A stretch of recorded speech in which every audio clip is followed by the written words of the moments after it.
From American Hunters and Anglers, welcome to The Arena. This is the podcast of our organization. We are the front line in the war on public lands and wildlife. I'm Aaron. I'm Land. I'm Barrett, but you can call me BK. I'm Brin, but you can call me Brinja or Ninja. That's what we call her, Brinja the Ninja. And all four of us are behind the American Hunters and Anglers Action Network, or AHA. Thank you for joining us for what we like to say is a campfire chat. That's something we actually do every weekend when we can get out into public lands and sit around a campfire and catch up. So that's what we like to think of this session here. Something that we have been doing now that hunting season is underway. Barrett, Land, I know you've been out quite a bit on public lands so far. Land, start with you. How are they treating you? You know, I've been out chasing grouse a little bit, which has been absolutely fun, but my favorite love is duck hunting, and I got out this last weekend, and I brought a companion with me, and it was my 17-year-old daughter, Sydney's boyfriend, Sam. Shout out to Sam if he's listening to this. We don't know each other very well, at least before this trip, but we got to know each other a lot better. So we went on this epic 2.5-mile hike in, which for ducks, I don't think anybody does, but there's a spot I like to go to. We get there. It's sunny, it's balmy, kind of like it is today. The birds are not flying. We sat there for about an hour, and I was like, Sam, we got to get up. And so we started moving around and jump shooting birds, and it was awesome. I got to see him succeed. I got to see him fail. He ended up getting a double on 2 mallards, which was sweet. My dog, Thule, found at least 3 birds that there's no way we could have found them. So that was awesome.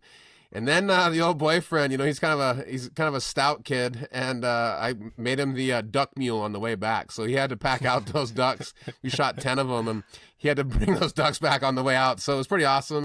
And man, I just, it was on federal land and kind of state land put together, and just, that's available to everybody. I'm not going to say where it was, but we did hike in a long ways. All right, so Sam earned his keep, huh? That's awesome, Land. Big time. Well, I'm having a killer season so far, primarily given by the fact that my son is 13 now. So he has got his hunter safety, has his archery certification. We walked around carrying sharp sticks in the woods looking for elk, and then most recently caught the opening of pheasant hunting season. And like Land, I'm not telling you guys where we were, but really it's just a special time to be out in the outdoors and with family and working, to protect our public lands at the same time. So it's great to be a public land owner, a public land user, and in this case, a public land patriot. It was so fun seeing the video that you shot, BK. You sent me all that video. For those of you who don't know, I'm the social media creator.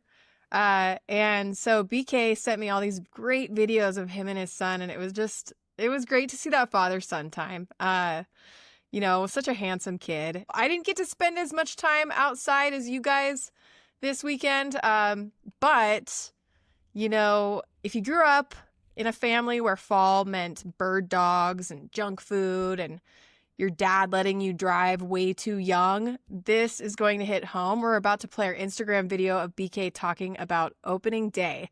Some of you might clutch your pearls at his hot takes on pumpkin spice, but I love this one. It captures the nostalgia of what hunting season really means to people. So we'll play that for you now.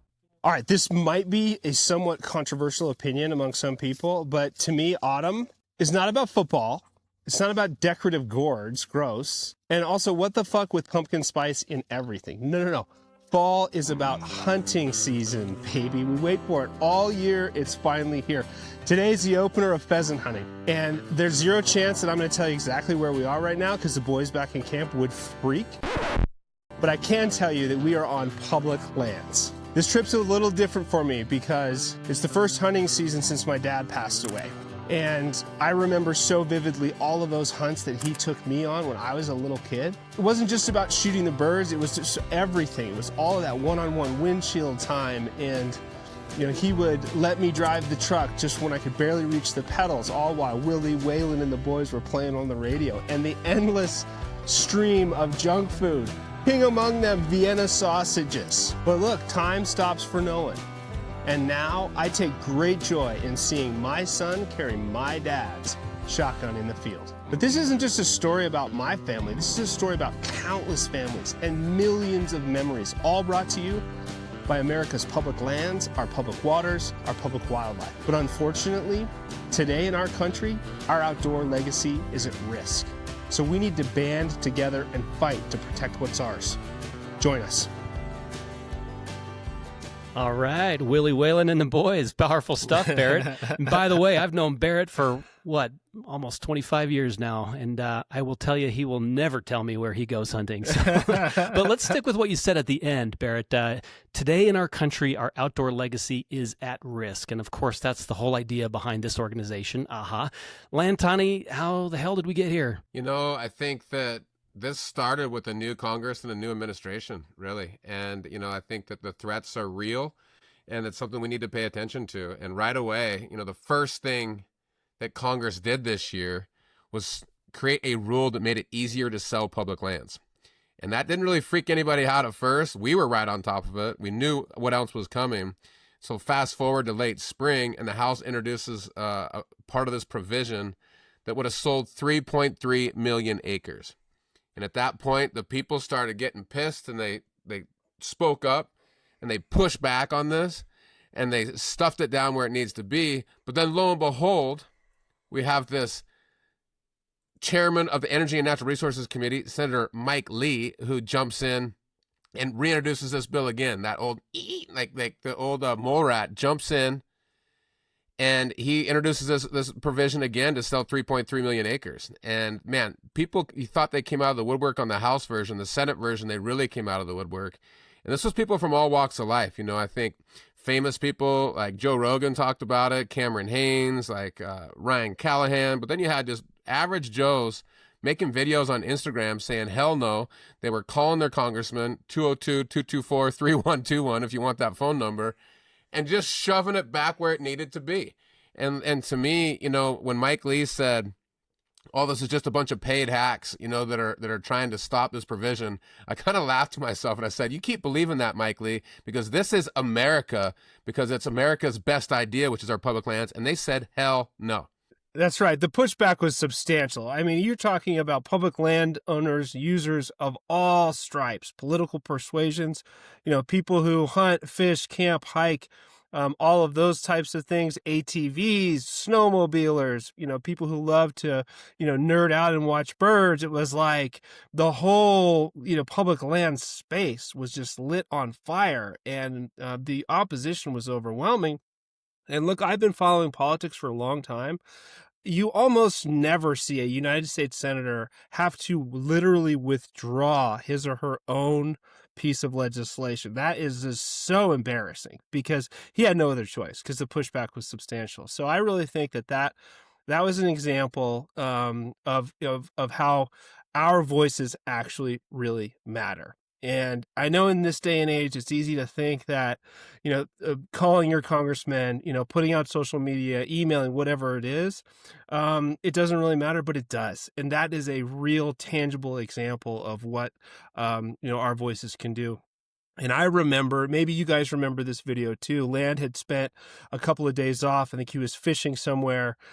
He gets back on the grid. He gets to his phone. His phone is exploding. And this is when Mike Lee first dropped that bill. And he was on fire, right? He was like, we're coming for you, Mike Lee. I think the line was, the bees are amassing, the stings are coming. And sure as shit, that's exactly what we did. And let's not forget, the year started with Elon Musk and Doge, right? What they did is gut public employees who serve on our public lands, from the Park Service to the Forest Service to the Fish and Wildlife Service. And so that's how we started. And so you might be asking, we're going after folks like Elon Musk, the Trump administration, Interior Secretary Doug Burgum, Agriculture Secretary Brooke Rollins, Mike Lee, and a lot to unpack here, but I want to zoom out for a minute, because I want to make very clear, we are not a partisan organization. AHA is nonpartisan, but it might sound like we're just picking a fight with one party, the one that's in power. So let's walk through that a little bit. What do we do at American Hunters and Anglers? I'm going to kick it to you, Land, as co-chair of this organization, especially answering the question, well, why are you guys just picking on the people in power? We're picking on the people in power because they're the one that's making the decisions right now, right? And we're trying to make sure there's so much coming at us, right? We talked about the sale of public lands. You just talked about the doging, I would say, of our public land servants who are on the front lines of conservation. Those are all the federal employees that help manage our public lands. But there's so much coming at us every single day that here at AHA, American Hunters and Anglers, we're really trying to make sure that people know what's going on and then give them an opportunity to engage. And so right now, again, it happens to be Republicans that are, in power that are making these really dumb decisions and putting dumb ideas forward. And so we're letting the people know, and they're responding in masses. And so that idea that we kind of shine light on things and then provide an easy opportunity for people to get involved, that's really like the heart of who we are. And, I kind of lament a little bit that we're on social media all the time, but I also know that that's where, more than half the people in this country are taking their news from social media. And so you can either, grouse about it, or you can actually get involved. And that's what we've done, is get involved. And I think, since we've started, God, we're up to 27,000, like people that follow us on Instagram now, which is super awesome. And I only bring up that number, it's like, because we first started, but those people are taking action every single time we ask them to do that. And so I think that is really at the heart of who we are. It's just grassroots kind of engagement. Well, that's a really good opportunity to kick it back to you, Brin, the social media wizard of our organization, the ninja herself. Brin, what should folks know about AHA and social media and making their voices heard as we fight this fight? Yeah. Lando, we're actually at 28.4K as of today. Woo! See, it's just we're growing so fast, I even missed it. So thank can't you, even Brin, keep for track of correcting it. me. It is exciting. I mean, if you guys go to our channel, you might recognize a very handsome lumberjack man who jumped on board with us. But, this topic has exploded all over the country. And, it's like everyone is saying, me and all my homies hate Mike Lee, and making bumper stickers. And it's just a lot of fun to see. But let's talk about what we're building on social and why it matters. American Hunters and Anglers isn't just showing up on your Instagram feed. We've been mentioned on the floor of the U.S. Senate. We've had Land Tawney on major podcasts and quoted in national outlets. But social media, that's where you guys come in. That's where our whole community is together. We're building a fast, unapologetic voice online, calling out bad policy, sharing real stories from the field, and turning this community into a political force. So here are 4 things you can do right now if you want to help. And I know you do, because you're listening. So the first thing is tag your lawmakers in our posts. Make sure that they see exactly what they're messing with. This does get in front of them, or it gets in front of their staff. And so make some noise online. Number 2 is go to their actual accounts and ask real questions. Even if the post is about their kid's soccer game, it doesn't matter. Public accountability does not clock out. Number 3, make your own posts. Tell your story. Share your hunts. Let people know why this matters to you. And 4, like, comment, and share everything that you see online in this space, especially our videos. Anything that you see, anyone who is making noise, if you send a social signal, whether that's commenting, liking, or sharing it, that's going to signal to the algorithm that this video is important, and the algorithm is then going to push it out more. So anything important like that, go crazy. And yeah, I don't know if you guys have seen the Mike Lee mole rat meme that we've made. Well, I happen to have it right here. Let's pull it up. So ugly. So not It's every so organization will take a U.S. senator and put him on the image of a mole rat for folks who are just listening to this podcast. But that's what we've done because Mike Lee, in our eyes, is public enemy number 1, at least when it comes to public lands, water, and wildlife. The guy hates all of them. So to be clear, Mike Lee is a senior senator, U.S. senator from Utah. He's a Republican. And Barrett... Mike Lee, where do we start? Oh gosh. I mean, before we get there, I just wanted to go back to what you had just said about, the fact that AHA is willing to do stuff like this, right? And completely clown a United States Senator. We're willing to speak truth to power. This is what makes us different from literally every other hunting and fishing advocacy organization in the United States of America. We don't have a big, board of directors. We don't have corporate sponsors. We just don't give a shit. It's like, we're like the honey badger of, the public land space. And we also are utilizing these new school tools. So Brin just went through the importance of social media and how people can actually get engaged. Gone are the days where people used to sit around radios and watch the local TV news, right? And so one of the most powerful things that we have now is the ability to get in front of these lawmakers on their social media pages. It's literally like a town hall meeting where you're able to ask questions, make comments in front of the world, and it holds them accountable.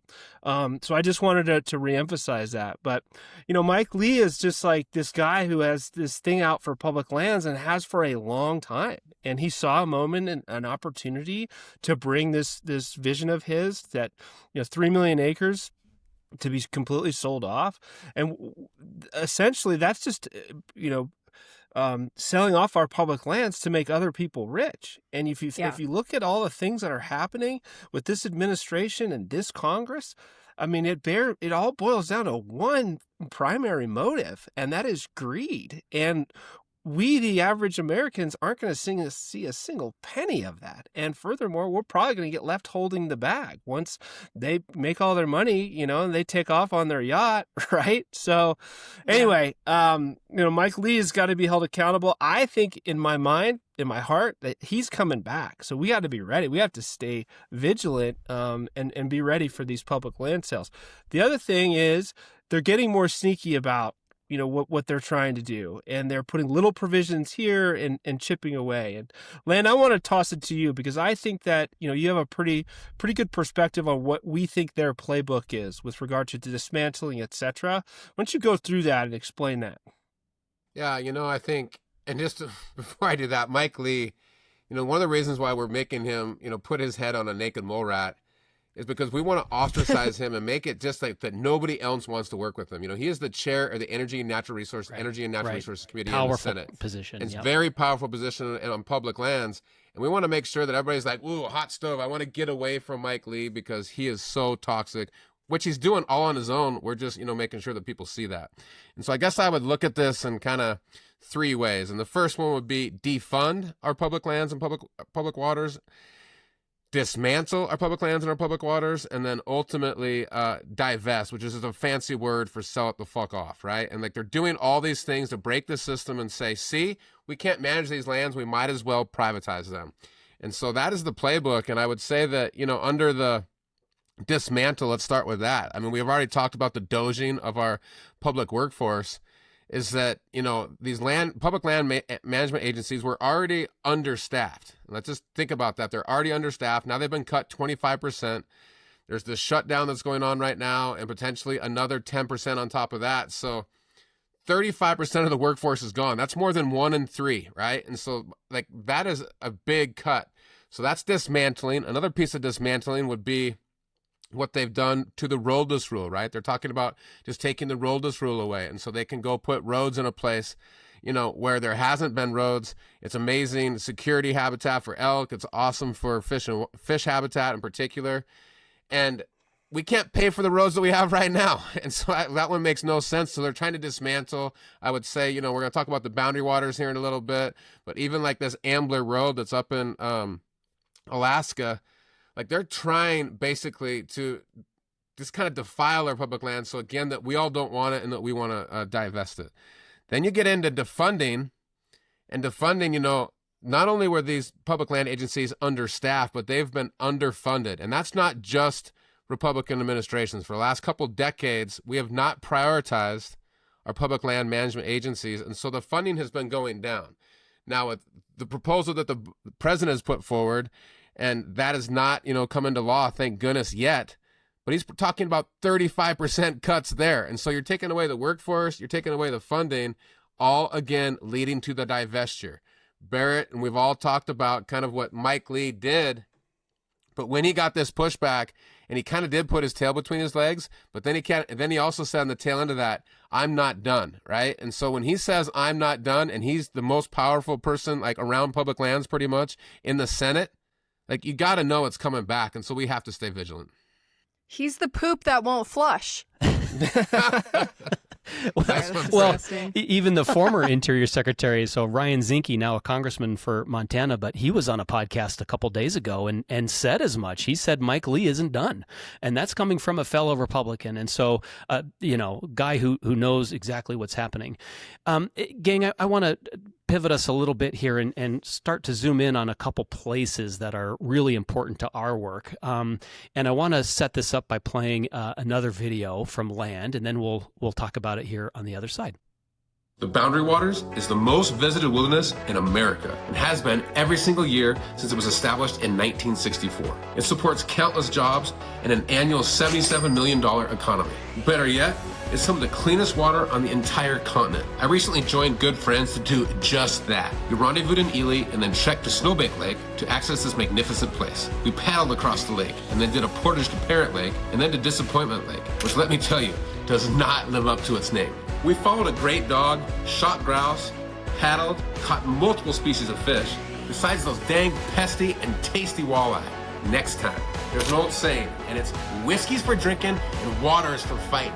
In this wilderness, it's definitely worth fighting for. We're going to stick around here for the next couple days, and next time we're going to dive deeper into the plans to put a toxic, foreign-owned copper nickel mine just south of the Boundary Waters. But until then, enjoy the views.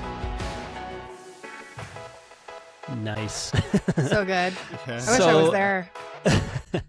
Land, you just got back from there, and I know you brought with you a bag of wild rice. But tell us, more importantly, what'd you learn?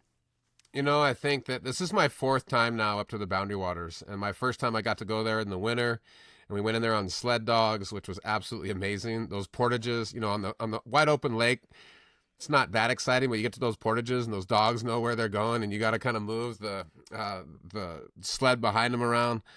But, being my fourth time, and like even if you've never been there, this place is just absolutely special. And when you think about Minnesota, the land of 10,000 lakes, I think it's actually 30,000 lakes, but this Boundary Waters in northern Minnesota is the absolute gem of that entire lake system, right? And it's you see it in there.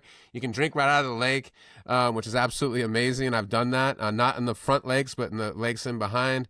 You can fish and hunt grouse in the same day, but it's the most visited wilderness in particular because it's so easy to access. Here in Montana, my favorite wilderness is the Bob Marshall, but you got to go up a huge ridge, like 2,000, feet of elevation before you can get in. The Boundary Waters, you get on a lake and you basically are in the wilderness. And it's just this place, and whether you hunt or you fish or you just like to paddle, you just like to get out, like it's just such a special place. And, the thought of putting a mine a quarter mile south where all that water flows north into the Hudson Bay, right? So it goes, it starts in the United States, then goes into Canada, and goes up the Hudson Bay. Like, it just makes no dang sense. And to me, one of the reasons why they're trying to do this is that if they can do it here, they can do it anywhere, right? That this is one of the crown jewels of our entire public land system. And so why are they doing this? One, it's for, that's said in this video, but it's a billionaire from Chile that is like proposing this. And then at the same time, they're going to ship this ore most likely over to China. Like, it just makes no dang sense. And again, it's so that if they can do it here, they can do it anywhere. Right. And I want to note that there is a member of Congress, Representative Pete Stauber, who represents Minnesota's 8th District. He included language in the so-called Big Beautiful Bill to approve this mine, but it was dropped from the Senate version. So they're still going after it. Now, both Brooke Rollins, again, Secretary of Agriculture, she's involved because the Agriculture Department oversees the U.S. Forest Service, and then also Doug Burgum, the Interior Secretary, who oversees the minerals under the surface of that. So they're trying to use secretarial order now to fast track this mine. And I want to unpack this just a little more because We have receipts, right? This Chilean billionaire is a guy named Androcino Luksic, one of the world's wealthiest men. And in 2016, in December, right after Trump won his first term in the presidency, Luksic bought a $5.5 million mansion in the Calorama district of Washington, D.C., a very hoity-toity neighborhood.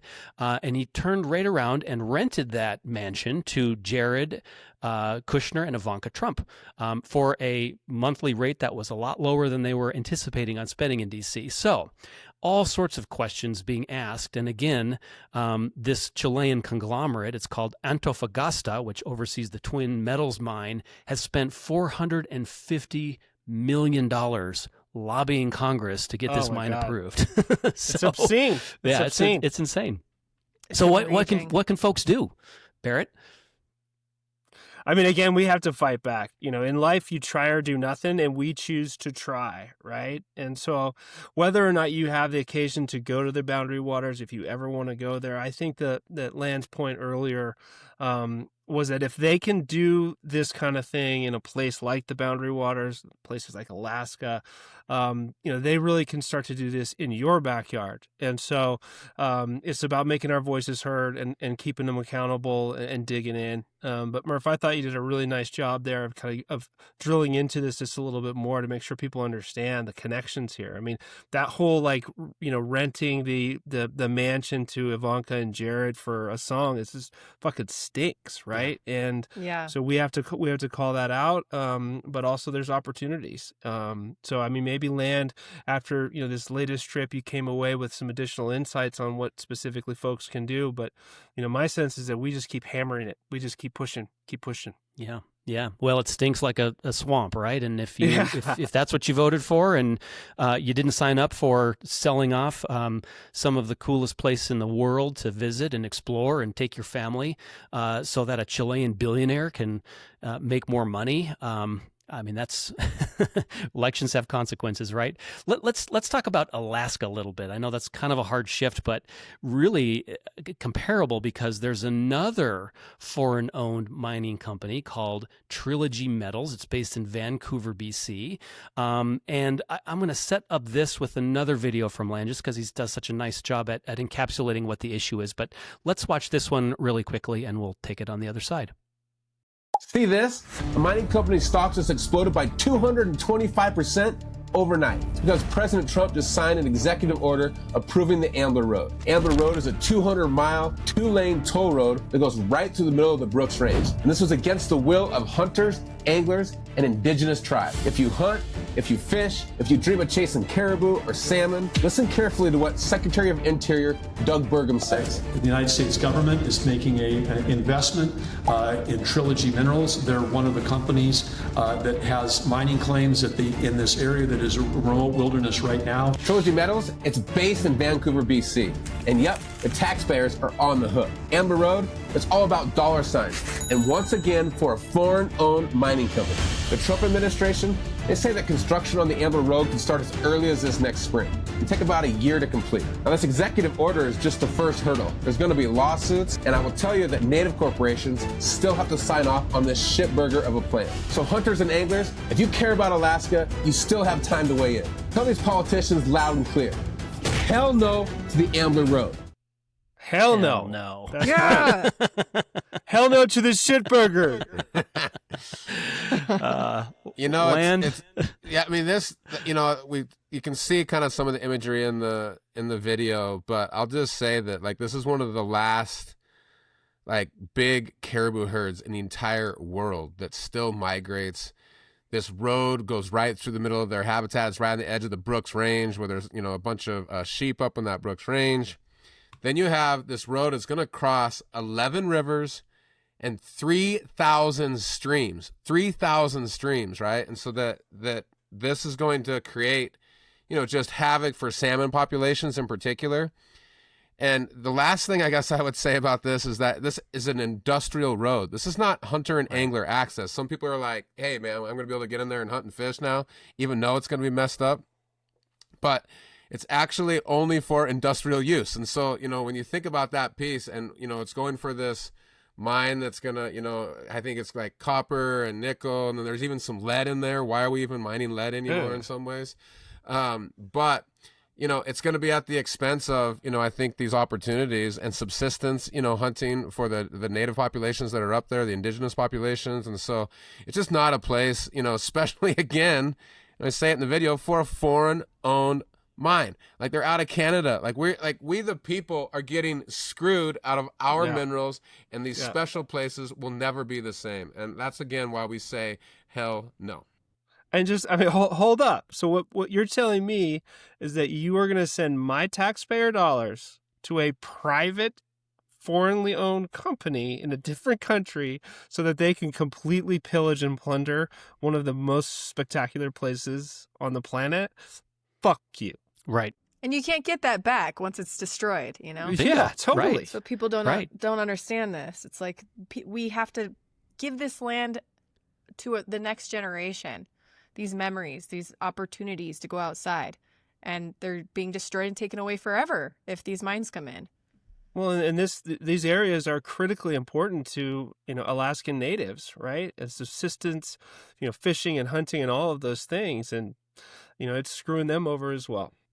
I heard it described as intergenerational theft, right? Like we're stealing from the unborn, unborn generations right now, right? Yeah. And it all is for, and Barrett, you brought this up earlier, but this is all about greed. This is about a small amount of people making a shit ton of money, and it's about the American people getting screwed. And Barrett, what's your nickname for Secretary Doug Burgum? Doug Hair Helmet Burgum. You gotta get that middle finger in there. Barrett was trying to describe this guy like, what kind of hairdo is that? Like Midwest hockey dad? Mullet? I mean, it's hard to talk about hairdos when, we don't have the hair, but... you know what, Land? I'd take yours any day. Hey, Land and I are both in the Handsome Bald Men's Club, so that's off limits. It's a pretty strong statement when you say handsome about me. I mean, I think, Doug Burgum, he always looks like he's he's got this 1,000-yard stare. He really doesn't believe in what he's talking about. I mean, I think, when he talks about, how amazing our national parks are, and at the same time he's cutting, 25% of their staff. They're about ready to cut another 10. Like the guy is he's going through these motions, and he's like this puppet that people are talking through him. Yeah. But you can tell that he doesn't really even know what he's talking about, or is being put up to this. And so, it's our job. And that's what we're doing at AHA, is to really just shine a light on this and make sure the American people know, and then create opportunities for them to push back. And, I think about these two mines where secretaries, can either secretarial orders, or what happened up in the, in Alaska on the Ambler Road. That was an executive order. How can we push back against this administration? It's really hard. Well, we can push back by letting our elected leaders, so our senators and our reps know, because they need them for other policies that they want, right? They need all these senators, all these reps. And so those are the people that we need to be talking to, which we're doing, to push back against this administration. 100%. I mean, the whole building at the Department of Interior is run by lobbyists and special interests right now. And what we need to do is create a squeaky wheel amongst members of Congress so that they go to this administration and say, look, I'm hearing about this from my constituents. And that's a really great way to push back. We call that a bank shot, right? So getting members of Congress to weigh in with the administration is highly effective. And going back to the social media tools that Brin laid out, that's one way to do it. Yeah, and I want to be very clear. It's not like we're against. Look, we're citizens of America. We know that people need to mine for minerals, and we understand the need to responsibly log forests where it makes sense. What we're saying is you can't just run roughshod over it. You have to have a public process. You have to have transparency, and you can't do it at the behest of these foreign-owned companies. Again, with Doug Burgum's blank stare, he's not looking at this through the lens of protecting these resources for our kids and our grandkids. He's looking at it through the lens of how can I make the most money for the guy I serve as the president, right? Exactly. So that's the sort of thing that we want to really dial home. And the other thing that I would say is, how many times do you talk about people about politics and they say, oh, I hate politics, I don't care. Yeah. Well, we're at a moment where, especially if you hunt and fish, and we're not just talking trophy elk hunters or blue ribbon trout fishermen, we're talking everybody. If you put a worm on a hook in a reservoir in the Midwest, and that's what you live for the weekend to do, we're talking to you. This matters. We're looking at Army Corps of Engineers sites that have been closed by Elon Musk and Doge. By the way, Elon Musk doesn't get to pretend that didn't happen. We remember that, and you have to remember it too. We need to now hold these people accountable. So now is the time for folks to say, look, I don't really like politics, but I have to let my lawmakers know, because that's the only way that you have power to undo this, is by going to the ballot box and making this decision with your vote. Totally. I love that, Murph. Absolutely spot on. And I just want to add one thing to that. I mean, if you are a hunter and angler and you have access to private land, great. Awesome, good for you. But most Americans don't. Yeah. And the one thing about public lands is that I call them the great equalizer. It doesn't matter how much money you have. It doesn't matter, where you live, what kind of job you have, where your kids go to school, none of it. All you need to do is put gas in the truck and go out and use our public lands. And we're talking about, generations of family memories. We're talking about people who just need to cut firewood to heat their homes. We're talking about, the ability to fill your freezer and feed your family with organic, high quality protein. The values of public lands is just incredible. And wherever you are in the country, whether you're in California or on the East Coast or somewhere in between, this should matter to you, because we only get one shot at this. And we are at an inflection point in history right now. And so we need to use our voices collectively and push back. Barrett, Yep. You're right on the money there. And I would say that, let's put a number on that. That's 640 million acres that belongs to everyone, Yep. right? Anybody that's listening to this. And so that means you can go hunt, you can go fish, you can go pick huckleberries, you can ride your mountain bike, kayak, whatever that is. And let's say that you don't do any of those things. Let's talk about a couple other things. There's this $1.2 trillion, with a T, trillion dollar outdoor economy that goes along with our public lands, right? And so you might not even participate there, but that is sustainable and something that goes into our economy every single year. It's something we can have for generations to come. And so let's say you don't care about any of that. How about clean air and clean water? We already talked about the boundary waters. I mean, when you think about that line that whiskey is for drinking and water is for fighting, it's because it's a finite resource. Water is a finite resource, and clean, cold water is going to become more and more important as we go forward. And so if you live in a big city and you need clean air and clean water, I mean, I was just in New York a few weeks ago. They get all their clean water from upstate. And it's some of the cleanest water in the entire country. New York City, right? This gigantic city has some of the cleanest water because of the public lands that are upstream from them. And so to me, those are the reasons to care about this. And I'll say one more thing is that, Theodore Roosevelt helps, kind of set this public land estate into motion. And he did that when the timber barons in Montana, Idaho, Wyoming were kind of plundering and pillaging our public lands for timber. And he said, you know what? Let's still take timber off of our national forest, but let's do it for the most amount of people for the longest amount of time and the best use, right? That is that kind of idea of conservation. And right now, when you think about energy dominance, probably everybody that's been listening to this, has heard at some level the Trump administration or even Congress talk about energy dominance. That is not about conservation. That is about plundering and pillaging right now. And again, robbing those future generations of the resources that are, really promised to them. That's right. Hey, gang, let's open the mailbag. Brin, I know Right. you track a lot of Oh, comments it's and mailbag emails time. and posts online, and let's kick it over to you to get to some questions. Okay, we love the mailbag.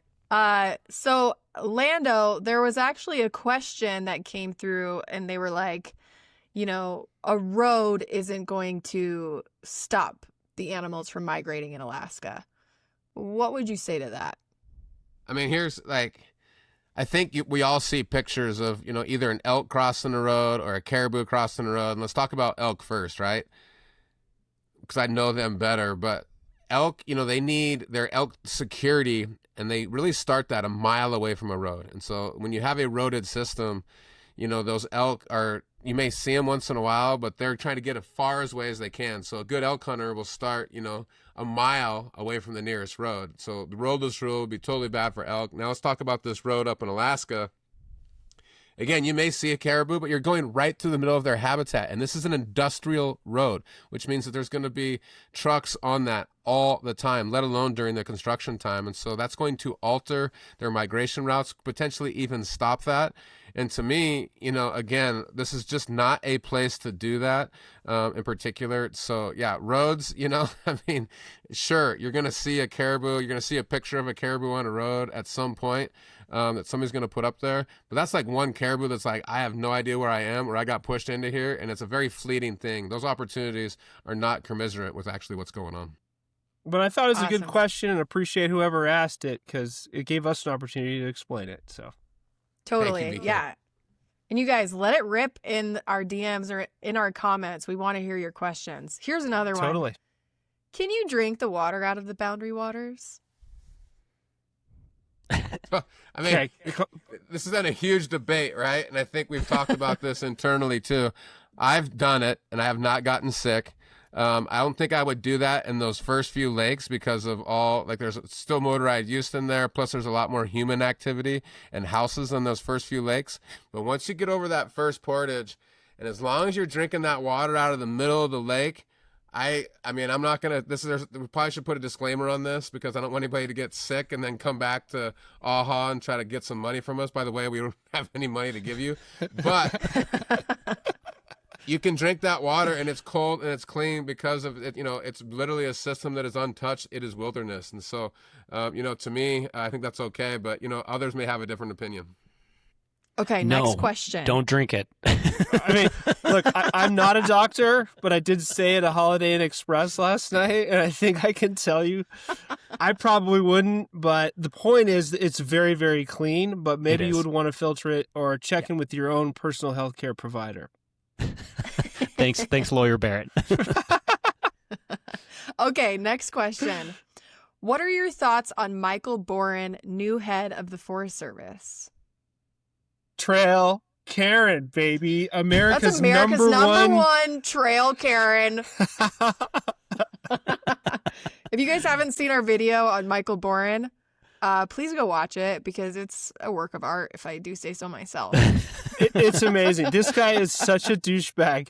Murph, can you explain who this guy is and why we think he's such a douchebag? Yeah, so Michael Boren is a very wealthy individual who has a lot of keys to the castle, has been appointed by the administration, and he had a ranch in Idaho, central Idaho, and was there was a huge story in this, several outlets, but primarily the New York Times broke this story where he tried to harass and chase a trail crew from the Forest Service on Forest Service land, our land, tried to chase them away with a private helicopter. And by the way, he went ahead and built a private airstrip on public land. So this guy, we don't call him Trail Karen because we're mean. We call him Trail Karen because he's an asshole. Yeah. And there's He's video. entitled and not a household name unless you listen to this podcast and pay attention to us. He should be. He should be. He is a modern day thief and a scumbag. And so he needs to be held accountable now that he works for us as a taxpayer funded public servant. Yes. He's also, he's multi-million, if not a billionaire. Right. And he just doesn't play by the same rules that all of us do. And so when he sees a trail crew out there, he gets in his helicopter and he goes and buzzes them. He's told not to build an airstrip. He does that. I think he built an illegal cabin too. Like he's willing to pay the penalties and not play by the rules. And now he's the one in charge. And so this is just a preview. I mean, there are people chomping at the bit to get some of that 640 million acres that we all own because they want it for themselves. And this is a perfect example of that. And I love the number one trail Karen because it fits him so well. It sure God. does.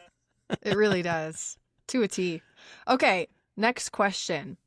This one came in through Instagram. I teach a high school course called Conservation Civics. Why does their voice matter for public land?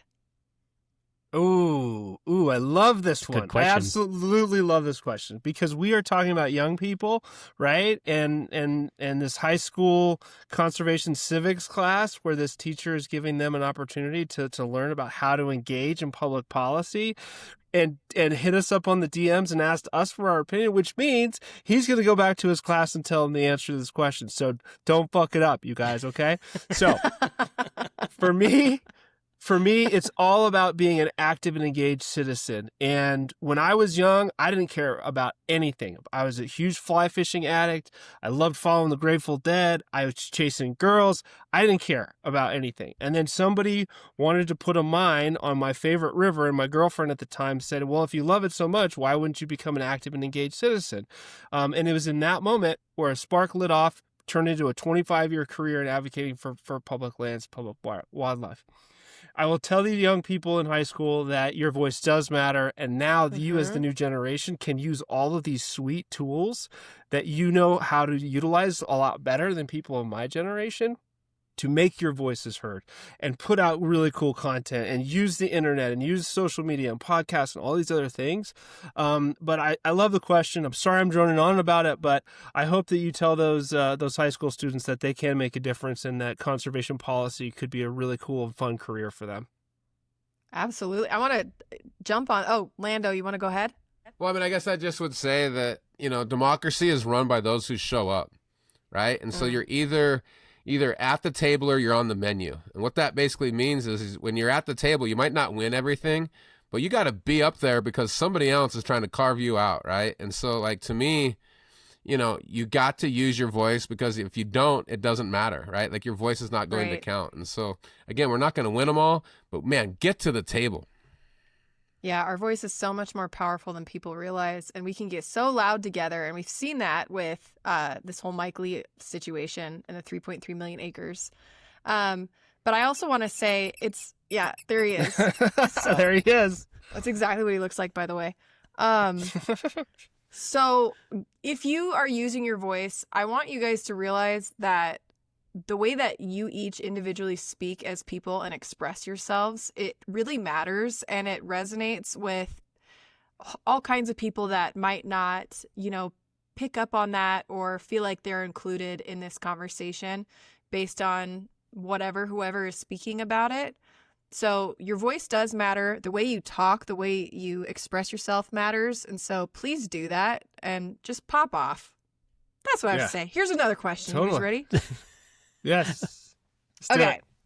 So we got this comment. This is on Murph's video about Brian Head. Oh. It says, thank you for highlighting this. It is only the tip of the iceberg of public lands abuse in the Brian Head, Dixie, NF area. Murph, will you unravel this? Yeah, this is an important issue because I think the more we learn about this, I think the weirder it gets. And just to rewind a little bit, what happened is I remember Land sent this email about this hearing that was going to take place before the government shut down. And then that hearing was canceled. And one of the bills that the Senate Energy and Natural Resources Committee was going to hear was something called the Brian Head Town Land Conveyance Act. Lo and behold, it is from our friend Mike Lee.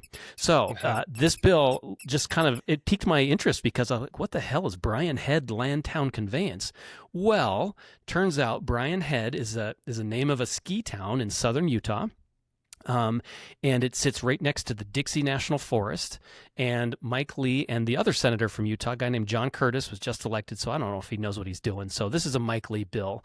It essentially gives 24 acres of the Dixie National Forest, which belongs to you and me and everybody else who's listening, and just gives it to this resort town for the bill says for a public works facility or any other uses determined to be necessary by the town, which means the town can do whatever it wants once it gets this land, including sell it for profit. All right. So there's nothing in this bill that says they can't do that. Why? There's no information about this bill. We found it. There has been a story that we worked with E&E News to get reported, but a lot more questions than answers right now because what is the town going to do? 24 acres for a single building? I actually called the town manager and asked what the purpose was for. And he said, well, we just need to meet a bigger place to park the snowplows, and we don't know what else we're going to do with this land. Maybe a road later.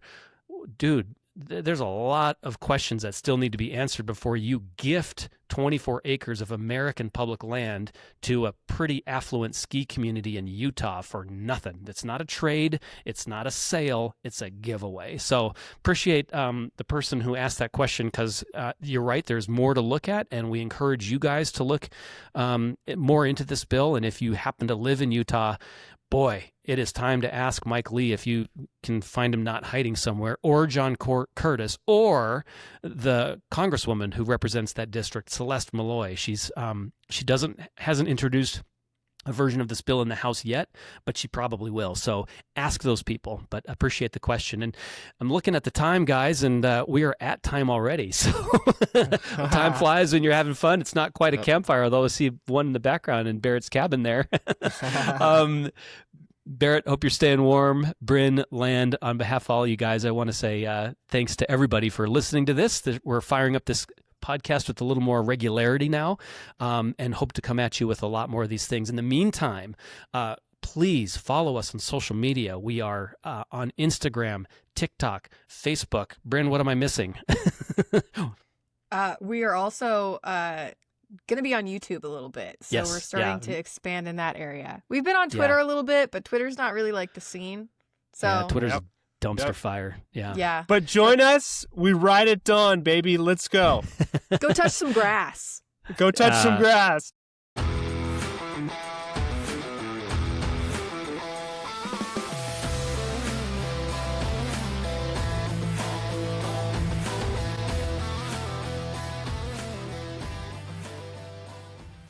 The One Country Project Podcast Network.